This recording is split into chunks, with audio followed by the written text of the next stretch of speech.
मर के भी तुम मुझे याद आते हो।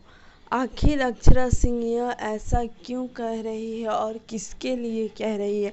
अगर आप पूरा वीडियो देखेंगे तो जान पाएंगे कि इस लॉकडाउन में अक्षरा सिंह को इस कदर कौन याद आ रहा है और किसकी याद में अक्षरा सिंह इस कदर बातें कर रही हैं। तो आप वीडियो को अंत तक ज़रूर देखें।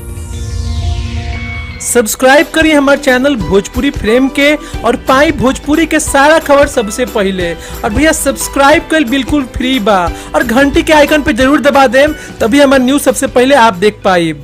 मर के भी तुम याद आते हो। अक्षरा सिंह ने एक टिकटॉक पर वीडियो बनाया और इस वीडियो को अपने इंस्टाग्राम पर शेयर किया, लेकिन कुछ अलग बात के साथ उन्होंने शेयर किया।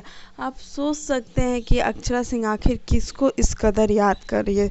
तो हम आपको बता दें कि अक्षरा सिंह ऐसे याद कर रही है अपने फैंस को। जी हाँ दोस्तों, बता दें कि अक्षरा सिंह ने लिखा है कि मेरे ख़ास फैंस के लिए।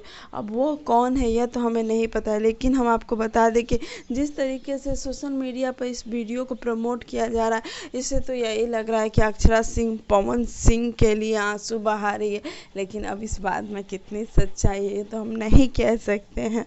लेकिन आए दिन अक्षरा सिंह के पोस्ट ऐसे ऐसे आते रहते हैं जिसमें वह अपने फैंस और अपने चाहने वालों के लिए कुछ ना कुछ अलग करती रहती है। साड़ी चैलेंज के बाद अक्षरा सिंह का यह वीडियो भी काफ़ी ज़्यादा वायरल हो रहा है। तो अब ये देखना काफ़ी दिलचस्प रहेगा कि इस कदर पवन और अक्षरा की बातें अभी तक चल रही है। करीब 2 साल से ऊपर हो गया उनके मामले को, फिर भी लोग उनके और पवन की जोड़ी को लेकर काफ़ी इमोशनल हो जाते हैं जब कुछ ऐसा अक्षरा सिंह का पोस्ट आता है। हम तो यही कहेंगे कि अक्षरा और पवन सिंह फिर से ऐसे ही काम करें और भोजपुरी इंडस्ट्री में धमाल करें। उम्मीद करते हैं कि आपको वीडियो अच्छा लगा होगा।